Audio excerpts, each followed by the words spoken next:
It's usually hard for you to come up with an aggressive opening against white's queen's pawn move pawn to d4, and that's why for today's video I love to share with you the Budapest Gambit, which is a very aggressive opening that you can use. It has a slightly bad reputation because lots of players play just relying on a single trap that they know, but the reality is, regardless of whether your opponent falls for the trap or not, you can build up a very strong attacking position no matter what, if you know how to do it the right way. So I hope that after this video you'll change your mind about the Budapest Gambit and will start using it successfully.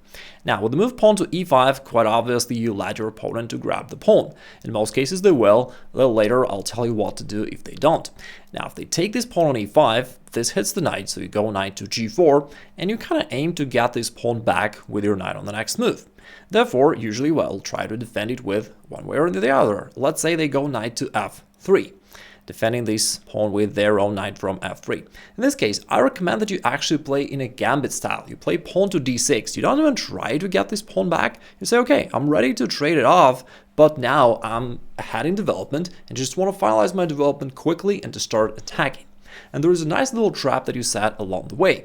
It might feel unpleasant for white that you're putting some pressure, that your knight on g4 is in the close proximity to their position, so they may wish to try to push it off by going pawn to h3. It seems as if your knight has to go back, but the reality is you've got a really nice tactical shot here. Knight takes f2, and you actually win the game. From here, it forks the queen and the rook, therefore the knight needs to be captured, and after that you continue with the discovered check, bishop to g3, which is check to the king, as well as discovered attack to this queen on d1, meaning that on the next move you're going to grab the queen, and plus you're going to continue attacking this exposed king, and this is totally winning for black.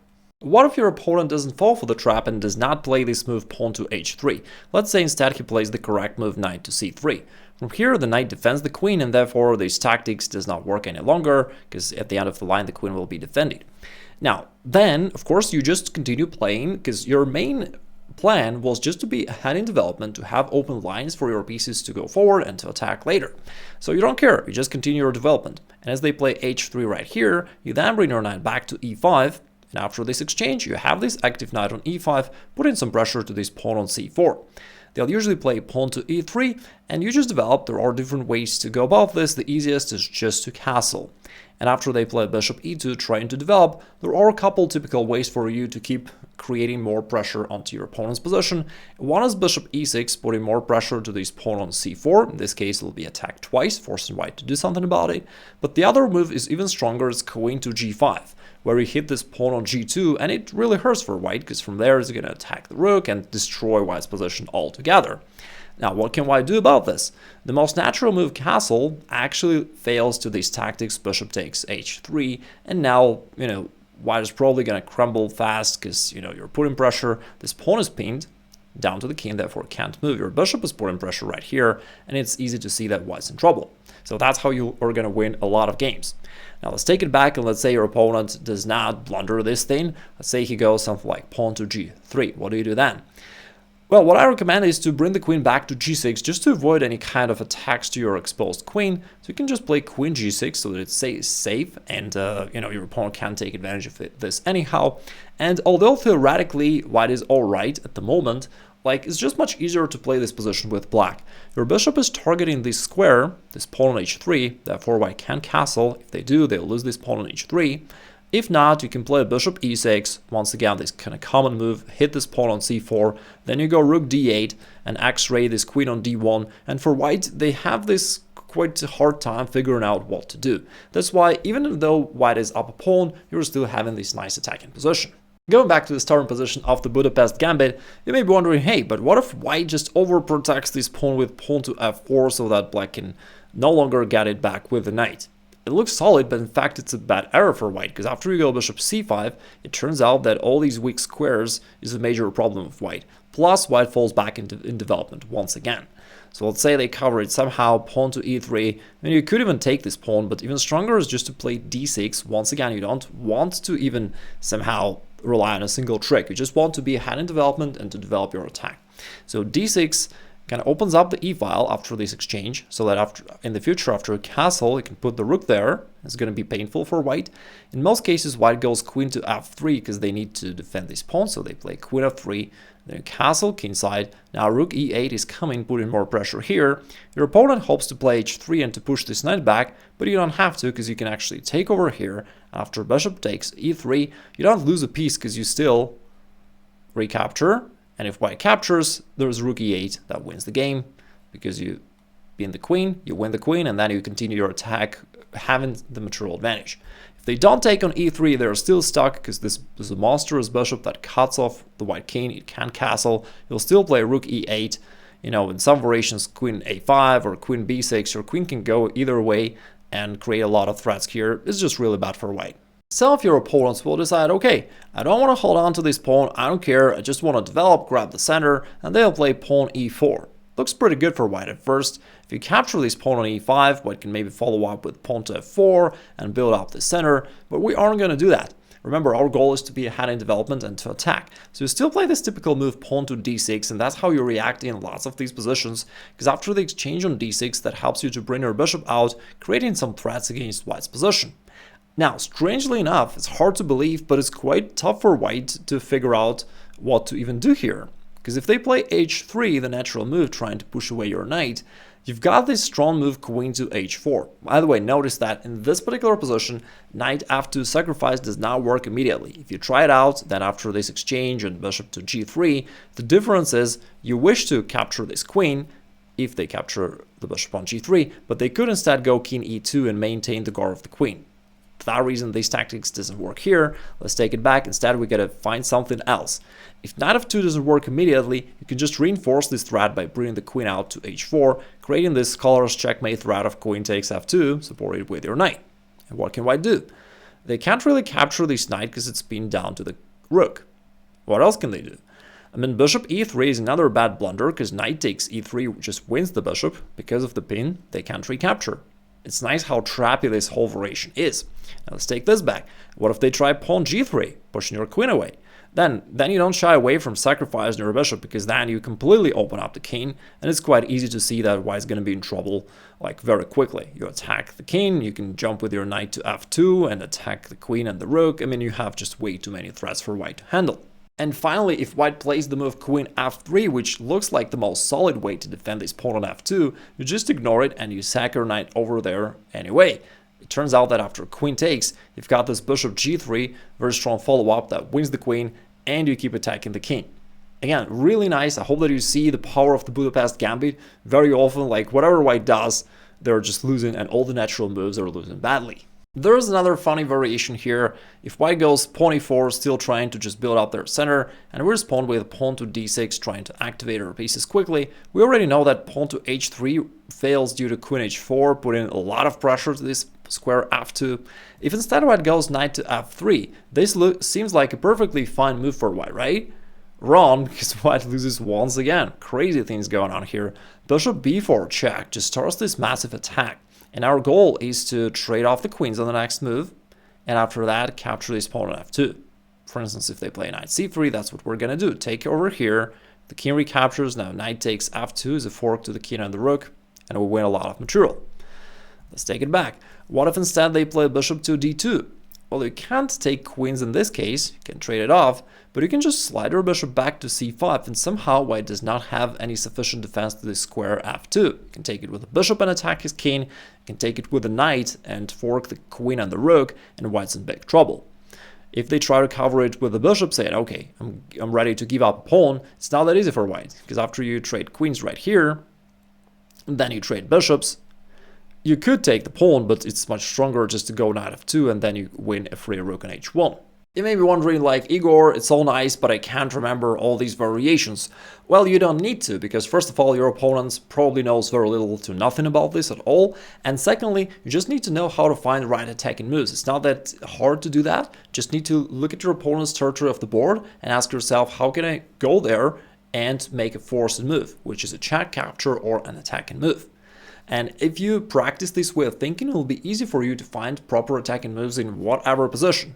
If you want to practice this a little bit, I've got this free masterclass, and I'll drop a link in the description down below just as well, that you can study and you'll be a strong attacking player. What else can your opponent play against this tricky gambit? Sometimes they'll try to defend this pawn by going queen to d4. Looks pretty cool because not only it defends the pawn, but it also actually attacks your knight on g4. But then we play the very same move, pawn to d6. This also opens up the bishop, which defends the knight, therefore we don't have to worry about it any longer. And after he trades, you can actually play knight c6 and gain one more tempo attacking this queen. So it turns out that queen d4 was actually a bad mistake for white. It only helps your attack. Now, they usually play queen e4 trying to win a tempo, but it doesn't really give anything to white because you maintain, your development. You still play bishop e6.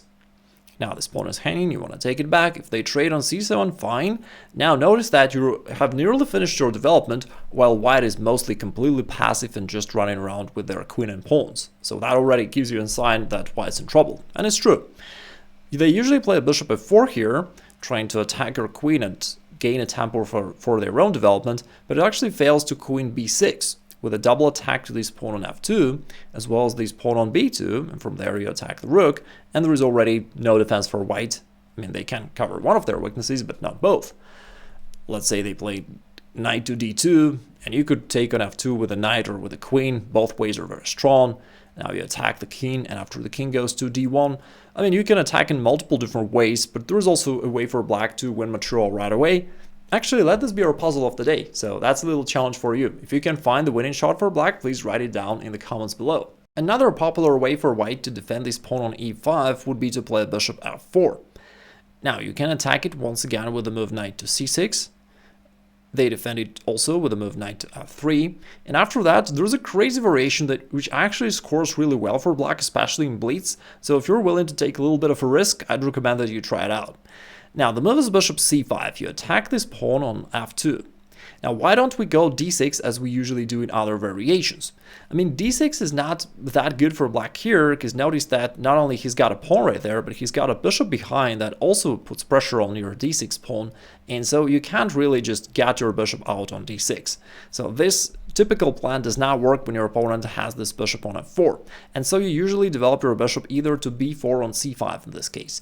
But what I recommend is you go bishop c5, attacking this pawn, and after they play e3, you go pawn f6. Now you attack this pawn, you're ready to capture it, and white takes it, you recapture with a queen. This time you're threatening this pawn on b2. Your opponent notices this, but there is a simple way for them to handle it. They go knight c3, they think that life is good, but that's the moment where you drop the bomb, knight takes f2. This hits the queen as well as the rook. And theoretically, in this variation, there is a way for white to defend properly and to get advantage, but all those moves are super complicated, super advanced. Pretty much nobody will find them on their own. For example, in this case, computer says that queen c2 is the best move for white, but it's like very counterintuitive. Certainly, most of your opponents will just take the knight. Then you play queen takes f4, and it turns out that because of this pin, they cannot recapture. And thanks to this little combo, you expose his king, plus you're now putting pressure to this pawn on e3, and white's quite in trouble. Now, what saves them is the move knight to d5, and although that saves them from being checkmated immediately, their position is still dangerous. Now, from d5, the knight is doing a good job defending this pawn, attacking your queen, and also putting pressure here on c7. If you want to play safe, you can just drop your queen back to d6, maintaining the defense of this pawn, and then you castle, and everything's fine. His king is centralized, his bishop is strong, life's good for black. But you can also bait him into capturing your pawn on c7 and say, okay, if you want to go take it, go ahead, and you bring your queen back to h6. And the idea here is that if your opponent is seduced by this capture, and he wants to grab your rook on a8, then your queen actually now goes back to this attacking mode. Queen takes e3, attacks the king, and it actually leads to a pretty quick checkmate. Queen f2, and as the king goes, you can move your d-pawn, and d7 to d6 is a very typical move for black across pretty much all the different openings, but it's rarely that it counts with a forced checkmate. So d6 opens up this bishop, g4 is the only move to cover, then h5, and h takes g4 on the next move, no matter what white does. Like, it's gonna be a double check from your opponent rook, it's going to be a discover check from the rook, and also a checkmate. Finally, what if your opponent refuses to accept your gambit and does not take on e5 at all? Well, if not, then you can go ahead and take it right there yourself. So usually they'll play pawn to d5, trying to just keep the position closed and safe for them, but it's not that simple. In this case, you have an excellent square c5 for your bishop, where it puts pressure over here, and in many variations it leads to a quick attack. For example, if white just develops naturally, let's say they just play all the natural development moves, and it looks like it's just a normal opening, but knight g4 here all of a sudden gives you a winning attack, because there is no convenient way for white to defend this pawn. They have to give up something. You can also push f5 in the future, bring your rook into play along the f file, and it's all really bad for white. Because it is often annoying for white that your bishop from c5 is putting pressure here, and you can support it jumping with your knight forward, sometimes they try to stop it one way or the other. For example, they may try to go bishop g5, pinning your knight down to the queen. But in this case, you've got a number of beautiful ways to take advantage of this. One of them being knight to e4. You say, okay, you want my queen? Go ahead and take it. And as he captures the queen, bishop takes f2, delivers a quick checkmate. At this point, your opponent may be thinking, okay, I'm sick and tired of all these knight g4 threats to my f2 square. Let me just play h3 and stop this once and for all. But guess what? You just play bishop takes f2. I mean, it's crazy. After king takes, you follow up with knight to e4, check to the king, and then on the next move you're ready to jump out with your queen to h4 and just to checkmate white. Therefore, white has to bravely move his king forward, because king e1 leads to this checkmate with queen h4. So they gotta move their king forward, which just deadly exposes the king, although it avoids an immediate checkmate, but is deadly exposed there in the middle of the board. For example, if king goes to f3, you can just go queen h4 anyway, just preparing all kinds of attacks in the future, or you can jump with your knight somewhere. In one game, white played g3, trying to say, hey, if you take this pawn, you know what, I'm going to capture your knight on e4. But that happened in the game, and black just followed up with even more sacrifices. Pawn f5, giving up a pawn, then pawn d6, opening up this bishop to check the king. After the king goes back, there's bishop to f5. Crazy stuff keeps going on. Black just develops pieces with the tempo all the time. And after that, queen g6 led to a beautiful checkmate. That covers the Budapest Gambit. And finally, you may be wondering, what if my opponent does not play this move pawn to c4 on the second move, but instead plays something that prevents me from going pawn e5, such as bishop to f4, for instance, all those London players? Well, if you worry about the London system, then you can actually go ahead and play pawn e5 the sacrifice right on the very first move, and that's also a very tricky opening. I've got another video about that, which you can check it out right here, and this is the line that you can use against that. Also, if you want to know how to improve your attacking skills overall, there is this free masterclass that I mentioned earlier. Finally, if you're new to the channel, consider subscribing, join the Igor Nation, and let's crush it together.